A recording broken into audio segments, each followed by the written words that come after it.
Obulumbaganyi obugambi bukolebwa ku musumba Lozias Bujingo omwafiiro omukumi we Richard Muhumuza bwaliwo mu kire ky'olwokubiri wiiki eno mu bitundu by'e Namuŋŋoona mu ggombolola y'e Lubaga. Kigambibwa nti abalumbaganyi baasasira amasasi mu mmotoka bano mwe baali batambulira. Wakati mu bulumbaganyi buno kigambibwa nti omusumba Bujingo yafuna obuvumu bw'atyo n'avuga mmotoka okugyolekeza ku ddwaliro e Mulago ng'eno gye bamutegeereza nti omukuumi we yali assizza ogw'enkomerero. Okuva olwo bangi babadde beebuuza amayitire g'emmotoka Bujingo mwe yali atambulira. Olunaku lw'eggulo twakulaza emboozi nga poliisi etegeeza ng'emmotoka eno bwekuumibwa ku kitebe ky'Abambega e Naggulu nga bakugu mu kunoonyereza ku by'ettemu nga bwe bagyekebejja. Kati olwaleero emmotoka eno ereeteddwa mu lujjudde bwe badde eggyibwa e Naggulu okutwalibwa ku kitebe ky'Abambega ba poliisi e Kibuli.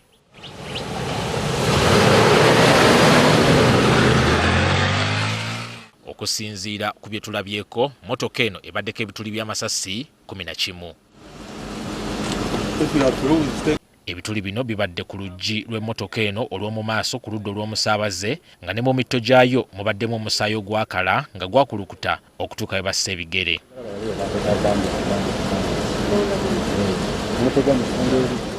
Omwogezi wa poliisi mu Kampala n'emiriraano Patrick Onyango aliko by'atubuulidde ku mmotoka eno. Motoka bagituusizza wano ku CID headquarters ate ne bagitwala ku Old Kampala kubanga omusango eri aba Old Kampala bali kumukola ki okunoonyereza kati bateekwa okuma exhibit eyo mu poliisi yaki ya Old Kampala. Directorate ya forensic ya poliisi naye abakugu abasawo babakwasizza amasasi gwe bajje ku mulambo ku mugenzi gwe bajje ku mugenzi kati nnaku zino bajjo ne leero bade bali mukola ki okwenenya doing further analysis okulaba nti oba amasasi ago waliwo omundo gye bakozesa edda sometime back oba waliwo akakwate ku mundo gye tuteera nnyo okola ki okulaba nga babikozesa mu bumenyi bw'amateeka. Onyango era akakasizza nga poliisi bemaze okujja statement ku Pastor Bujingo okuva bino byonna lwe byagwawo. Kituufu amaze okuwandika statement eri poliisi bamaze okumugyako statement ate statement kati eri ku file yaffe. Poliisi olunaku lw'eggulo yategeezezza nga bwe kyazuuliddwa nti amasasi agakubiddwa mu mmotoka ya Bujingo bwe gaava mu mmundu ey'ekika kya basitoola. Bwe yabadde ayogerako ne bannamawulire olunaku lw'eggulo, omusumba Bujingo yasabye abantu okukomya okubalaatira mu nsonga ezirimu obulamu.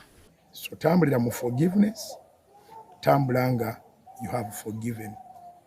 So mbazaamu amaanyi nti omubi okulumbanga nze kiba kitegeeza asobola okulumba omuntu yenna. Tewali ayina garanti era tewali muntu ngamba w'amagezi agaagala agatwale. Tewali muntu asaanira kusekerera oba kuzannyirira oba kusaagirira ku munne ng'afunye ekizibu.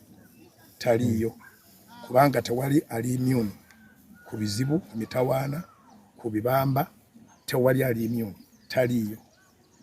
Kikyali kizibu okumanya ekigendererwa ky'abalumbaganyi bano era poliisi egamba yakweyambisa obujulizi obwakakuŋŋaanyizibwawo ssaako ne kamera z'oku nguudo okugwa abatemu bano mu buufu.